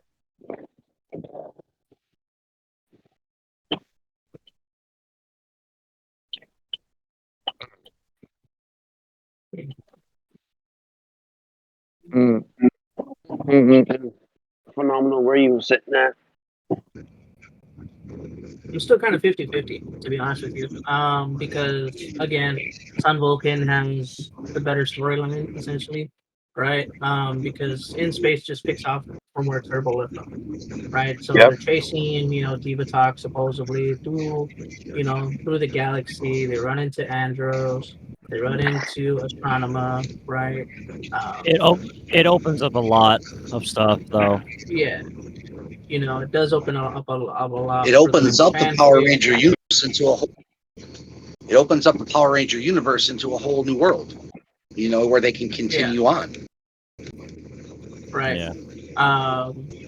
it does do that, and then the fact that they do Andros does kill off Zordon because of the reasons and all of that. But Now, like I've said, if this was Mega Ranger versus Sun Vulcan, yes, Mega Ranger wins, no hands down. But yeah, it's not in the aspect. Plus, I mean, yes, there was 3 Sun Vulcan, but each Ranger and Sun Vulcan was a glorified badass in their own right.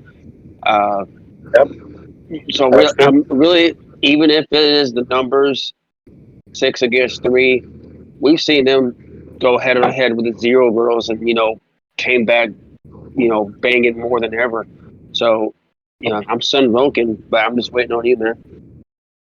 so the one thing that I did, I don't know if Jerry touched on it or if Raphael touched on it, but Sun Vulcan, which is if I was going to speak on, the Sentai and stuff, Sun Vulcan was actually one of the 3 concepts that Saban pitched to the producers when he was pitching the idea of Power Rangers. So, I don't know if anybody touched on that. I didn't hear it. So, um, yeah, so we could have gotten, if the producers at that time signed off on Power Rangers, we could have gotten Sun Vulcan as the start of the Power Ranger series. But it didn't go that way. So, but other than that, I mean, storyline wise, power wise, fighting ability, Sun Vulcan introducing martial arts as a fighting ability. Um, the scars kind of just throw it off. I mean, it kind of just makes it look like they're French, essentially. Scarf hater. Hey, the only scarf that a person should be wearing is Freddie Prinze Jr. when he's playing Fred in Scooby Doo. All right, I stand by what I said. But yeah, ultimately, Sun Vulcan kind of just takes the win right here. I mean, storyline was better, villains were better, fighting ability was better. I mean, yeah, you had Andros and Zane, who had being from KO 35, had some type of supernatural ability. I mean, but the rest of the Rangers, you know, uh, they just basically had their own fighting ability, which was basically just street fighting. Not really any of them knew martial arts, so I feel like Sun Vulcan would take them in a sparring match easily. Yeah, That's an interesting. The storyline of Space felt like a Fallout game. You forgot what the main mission was. Like, you forgot to rescue your damn son in Fallout 4 because you threw that in raiding settlements and whatnot. And Yeah. jumped from one story to the next, and you couldn't make you're like, it was lost. Somebody's headphones are dying out because that was muffled as hell. But yeah, so on to the next one. Next up is Jetman versus Lost Galaxy. This is going to be a toughie. This one's Yeah. gonna Oh yeah. Oh So, boy, save us, Jetman, save us. All right. So, who went first last time? Was it Sentai or was it Ranger? be. Ranger. Okay. So it's Ranger Ranger. went first. All right, Sentai, you guys are up, and your time starts now. Ooh, Jetman. What can we say about Jetman? I mean, they're all based on obviously flying animals anyway. Birds. Birds, yeah. Yep, they're all based on different birds. Jetman has a very intensive storyline with a lot of lore. Mhm. Oh, so good. So, basically, the Jetman team is a part of something called the Sky Force, Yep. which is a derivative of something called the J Project, which is basically deep government ops type of deal. And they basically genetically and technologically outfitted these people with the capabilities of these different birds. Yep. And they are as follows. The Red Ranger has the abilities of a hawk. The black Yep. has the abilities of a condor. Blue has the abilities of a swallow. Yellow has the abilities of an owl. And white has the abilities of a swan. Yep. Interesting. And Interesting. They call it white instead of pink. There's a lot of pink, but they call her white. Okay. yeah. And there's a big shakeup towards the end of the series. There's a big crossover event. Let's see here. Trying to put together what their weaponry is. Yeah, they have a variety of different weapons. Oh, and if I may add, Yellow You know, Owl. something we haven't What? been talking about. What? Their changer is really cool looking. Oh, that's true. Their What was it? Cross their changer? their changer is really cool looking. So they have two different kinds of blasters. They have the bird blasters, which are a smaller version. Then they have a larger version, which is the jet hand cannons. Yep. They each carry a long sword. They're called the bringer swords. Later in the series, in episode 33, they each receive an advanced blaster called Beak Smashers. Ooh, yeah. They can combine the Beak Smasher with a bird blaster to create the Smash Bomber, which is a cannon for them. They have winged gauntlets for use with in combat, which they can use for shielding and whatnot. Not just that, they have their personal wings that they use to fly. Or kind of Yep, like that's gliding for sky. that's in their arsenal. They can all obviously extend their wings, which is interesting when they're in battle mode, when they're like on ground fighting.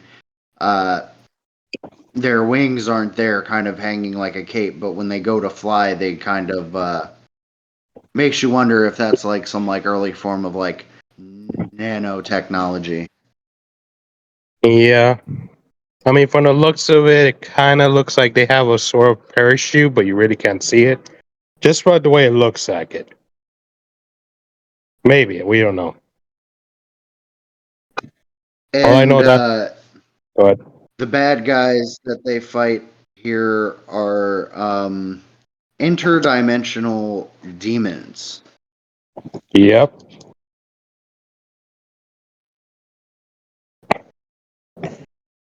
And these guys are gnarly looking. Oof. They are. There's a cyborg known as Gray that they have a lot of battles with, and he looks like a. I don't know if anybody knows what this is, but he looks kind of like a Guyver. All right, time's up. Heard of it. Wait, before anything, I want to say something about Yellow Owl. Yellow Owl is actually the first one that proves you don't have to be in shape to be a Power Ranger. Because Yellow Owl is a big boy. Oh yeah, I thought that was black, but might be good. Yeah, chunky boy. Okay. Yep. All right, Lost Galaxy. Uh, Team Ranger. Crystal, do you want to take this one? All right. So, time starts. Yeah. This setting Go for ahead, the Chris. story on this one takes. Yep, the setting for this story takes place in a few years after the Rangers defeated Astronema. It's now time to go out and venture to the new worlds and find a new home because of course the Earth is getting ready to die. Its resources are deplenishing. So a select group of people were selected to go to take a journey that will change their lives completely. But what they didn't know is that there was something in the midst on another world, and it comes out there's a person that's in trouble, jumps through a mysterious portal, gets help from a group of militants. In this case, these militants turned out to be very useful, very helpful. Continuing from that, when they received their powers, they knew they had to be the chosen ones. They had to prove themselves in essence, and by defending their planet against the forces that were trying to steal those powers from them. Mainly Scorpius and Trakina. Mm-hmm. Oh, Chris, do you mind? But go for it. Yeah, Oh, okay. Okay. All right. So immediate, pretty much picking up on what Chris just basically said.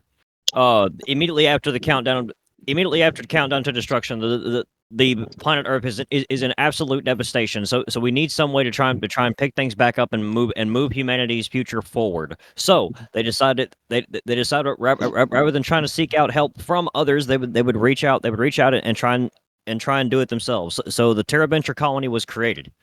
So in the midst of all that, unbeknownst to everyone, in an entirely separate galaxy, there were evil forces that were already associated with many of the evil forces that we had already seen. However, we had never known them or had any association with them up to this point. The evil emperor known as Scorpius and his daughter Trakina, who were basically trying to attempt to take over an entirely separate part of the galaxy to try and eventually take over and possibly rule everything as we know it. And they seeked out a power that was well known amongst many, known as the Quasar Sabers. The Quasar Sabers themselves being an incredibly powerful ancient weapon of the Morphing Grid themselves. So, with the planet Miranoi, the home planet of the Yellow Ranger Mira, or, yeah, right? Wait. Maya, excuse me. I didn't get her name right. Anyway, so with the home planet with her home planet of Miranoi actually being put in danger by Furio in the opening episode of the series, the Morphing Grid itself seeking out someone to be able to take up the powers and defend them from evil forces, opened a portal for Maya to jump through, opening up on our moon, which just so happened to be the training location for the security forces of Terra Venture's colony just before they left Earth's orbit, which just so happened to contain our unlikely group of heroes, or at least, well, a few of them. In the meantime, as we have a second group of heroes, basically Kai and Damon, picking up an old relic, which has now become a museum known as the Astro Megaship, which is another callback to that and everything. Basically, what I'm getting at is all of this stuff may have seemed like an accident, but it was actually halfway predetermined behind the scenes. So, anyway, the Lost Galaxy group is an amazing story. It's a space opera at its finest, and God, and I haven't even talked about Mike, but go ahead. I was going to say about Mike because Mike was put into the cabin got trapped. The magnet defender actually saved him before anything else. Then he took over Mike's body for a while. Then after that, the powers were transferred over to Mike. Hotly. Yeah. But and the magnet defender is his own separate story. Mm-hmm. Yeah, I'm Raph. God, there's so many good plot maybe on points Team to talk Sentai. about in that story. There's a lot of great there's a lot of great plot points you could talk about in Lost Galaxy story. Let's be fair. Yeah, Yeah, man, let's- you- All right. Time's up. Oh, damn. This is Right. the land. I felt I was that. just gonna say that- we I'm gonna be polite here. You want Team Sentai, dude? No, I know. I was just gonna say something you forgot to point out of Lost Galaxy. If you remember, Mike was supposed to be the Red Ranger Yes, until he he was. I fell. was going to point that out. There we go. Which is part of what influenced the Megan Defender's decision to choose him. All right. So Z3 has to hop off to start getting ready for work and everything. So, with that being said, it is basically Isaiah and Raphael, but basically Raphael is by himself because Isaiah keeps getting the short end of the stick. Can I make a suggestion? I'm, Like- you're gonna do one too. I'm getting ready to go to work myself. I was gonna say we could do this for the next round if we have to. Yeah, so that's the case. We'll call this fight. Okay.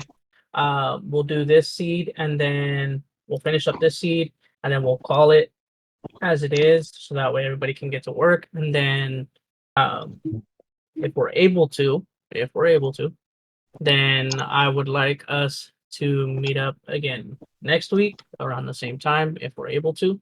So that way we can finish up the second half of this episode. Because this is some very good conversation going on. I agree with that one. I agree. I agree. So- What else do I remember? It'll be a series anyway. hmm Anyway, I have to watch more Super Sentai. There's only a few of them that I've watched, so I gotta get back on watching from the beginning. We can Yeah, give there's you a few definitely been a recommendations. lot of good stuff. Raphael, I put a link. I put a link in the general chat on the Discord. Click that link. You can learn anything you want to know. Thank you, I appreciate it. Mm-hmm. I need to go back to sleep because all I had.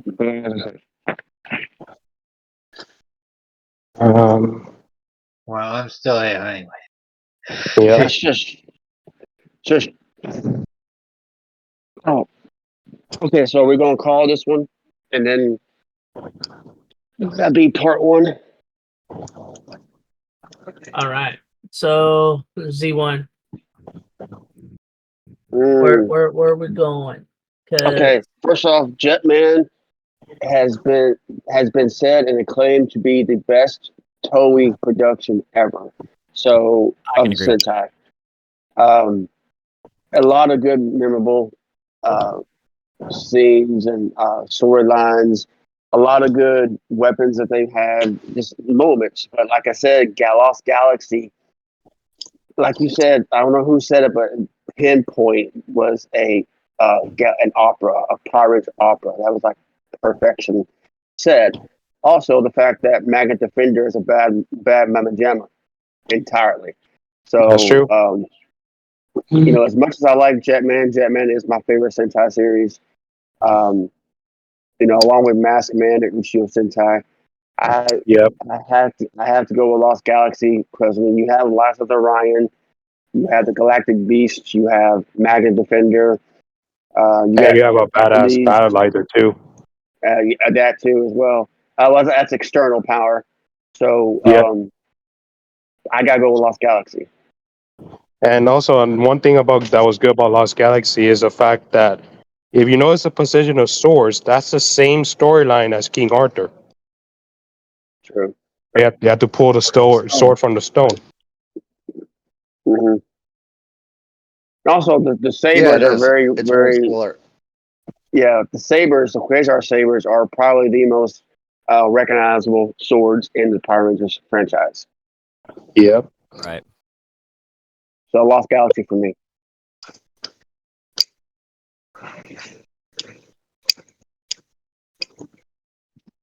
All right. Nominal. I mean, I was just watching Jetman the other day, and the storyline is pretty good. I mean, you have the Yeah. main villain who basically falls in love with the Red Ranger's girlfriend Oh, Oh God. and kidnaps Yeah. her and kind of brainwashes her. But in the yeah. end, that girlfriend ends up trying to kill the main villain, Oh, and dude. the main villain ends up killing the girlfriend. Oh, dude. It's Oh, drama. Jesus. It's drama at its finest. It's so good. So to me, that was just like way out of left field. Mm. The one thing that I do like about Lost Galaxy is that when it comes to the Magna Defender's Morpher, it's That is really basically a cool. copy of the Aura Changer from Yeah, Dire. yeah, it is. So I It's, found that it's, pretty funny. it's a copy of Die Ranger, actually. It is. Yeah. Yep. Yeah. But I do love a lot of like the character development in Lost Galaxy for all of the Yeah. characters. I mean, Leo ends up like being that misfit younger brother who you really wouldn't expect to end up becoming a Red Ranger, but by the halfway point and even the later half of the series, he ends up becoming a well-respected, well liked, character. I mean, Yeah. there's nothing really wrong with him, even Mhm. at really any given point. Let's be fair. I mean, there's Yeah. not Yeah. really there's not many bad things you can really say about Leo as a Red Ranger. Let's be fair. I mean, he Yep. was one of the he kind of was one of those like go-to characters that they tried to reach out to and everything in the later seasons, like Forever Red, for example. So Yep. Yep. And And the he cool did become thing, a good leader. and I and mean all of them had really. I mean, Kendrick's. I mean, good lord, her entire storyline and the way it ended and all that. Maya being this, kind of, girl who's trying to adjust to, being around other humans, that are completely different from her and stuff like that. Damon being this Engineer. misfit kind of, unknown technician type guy who ends up having a really, really big heart, and Kai also ends up being a really, really respectable type character with not many great qualities, but still a cool character. I don't know. I'm just breaking it down for each of the individual teams, and the same thing. I can do the exact same thing for all the Jetman crew too. So, like I said, I've got friends on both sides.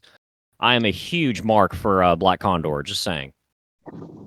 I'm huge with either Yellow Owl or Red Hawk. Yeah. Yeah. So Black Condor. Toshiki Guy broke so many rules with Sentai that were just great. He was the first person to ever smoke and drink and play an instrument in Sentai history on That screen. is true. So, That is true. yeah. I mean, dude played sexy jazz for a reason, I love Toshiki Guy. Like I said, I'm a huge mark for him. So I agree with that one. it's hard to go against Black Condor. Okay, so where were you at, Phenomenal? What side are you on? Oh, I'm gonna go with also the Gotcha Man influence in Jetman. Let's not forget that. yeah. I mean, truthfully, Lost Galaxy was kind of the more interesting storyline. I mean, you had two people in the season come back from death, essentially. Right? You had Mike, or people who die or came back from death. You had Mike, who basically we all thought died and then was later possessed by the Magnet Defender and then came back to life. And then you have Kendricks, who died because the original actor, left the show because of recovery, because of cancer and all that. So Yeah. it was the first legit series, Power Ranger series, to actually introduce death in the Western world for a children's show. That's Because true. up until this time, Sentai, they've introduced it a few times, and it was kind of just like part of normal life. But because being that this was a children's show on the Western side, Americanized version of it, they didn't want to introduce death, but they did anyways, which Yeah. wasn't really like a brutal death. It was just like, oh, her spirit, body just disintegrated, spirit went on, and all that stuff. So some Yeah. form of death. Powers and abilities, somewhat the same. I will say that Lost Galaxy kind of takes the cake on this one. So Lost Galaxy wins for me. What was your pick? Lost Jeremy? Galaxy. Okay. So Lost Galaxy wins that one. All right. So we're just because everybody has to get to work and run errands and stuff like that. So far, as it counts, Team Ranger has 1, 2, 3, 4, and Sentai has 2. So 4-2, Team Ranger to Team Sentai. We're gonna go ahead and cut this right here so people can get off to work and go do their errands and stuff. We will be meeting again next week, next Sunday at this same time, so that way we can finish off the rest. Because as you see, just to give you guys a little sneak peek of the next brackets, we have quite a few good matchups coming our way, and we still have a whole right side to get to. So yeah, quite some really good brackets that we're gonna be rolling up to. So just to give you guys a little sneak peek of them, right? Just that next one gives me chills. Yeah. May I say something about Lost Galaxy real quick? Sure. Interesting fact for people that don't know, the Damien and Trakina are actually married in real life. Yeah. The Green Ranger and the villain aren't married. They're actually married in real life. The actors that played them. That's cool. Oh, actually married. They're actually married, huh? Yeah. That's sick. That's Sleeping awesome. with the enemy. And let me tell you, Damien has a lot of funny stories about when fans' reaction when they find out that he married Trakina. That's what you call sleeping with the enemy. Yeah. Literally. Or chilling with the villain. Yeah. Oh, he did So, admit. He did admit that she was good. I mean, he's not wrong though. All right, guys. So without further ado, we're gonna go ahead and stop it here. We will meet again next week to finish off. Hopefully, we can finish this all in one sitting. If not, we'll just keep going until we're done. But without further ado, thank you to the Multiverse Rangers that showed up and showed out.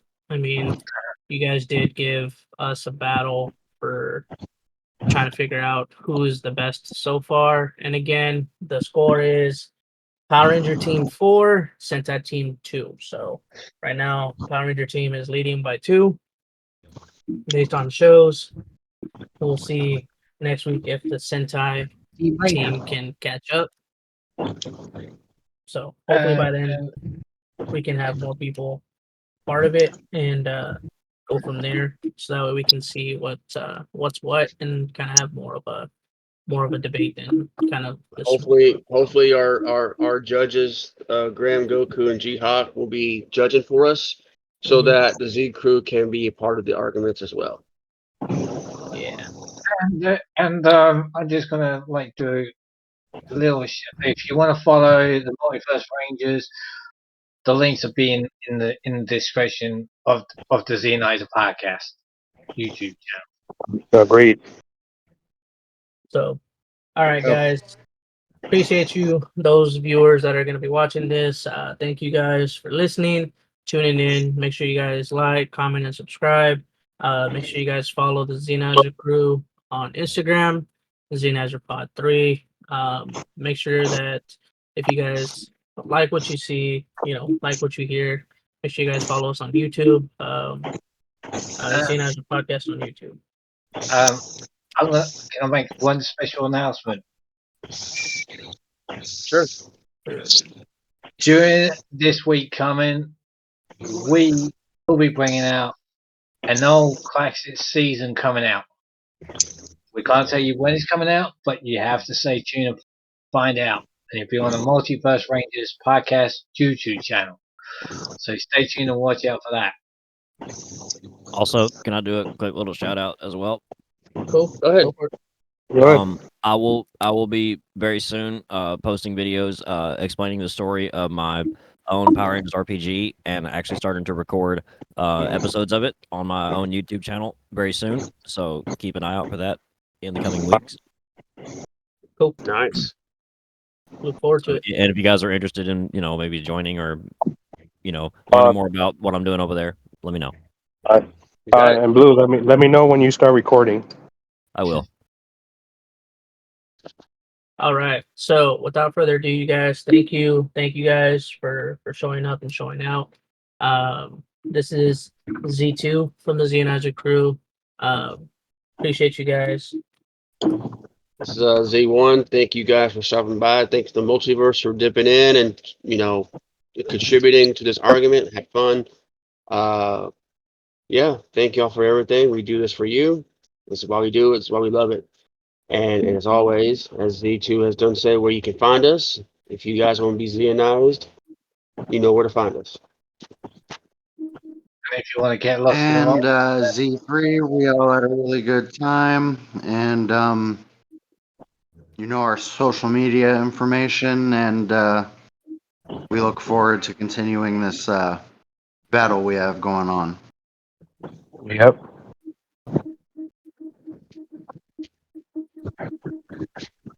Catch y'all on the flip side.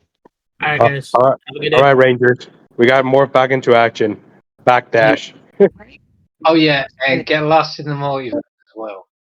Yep.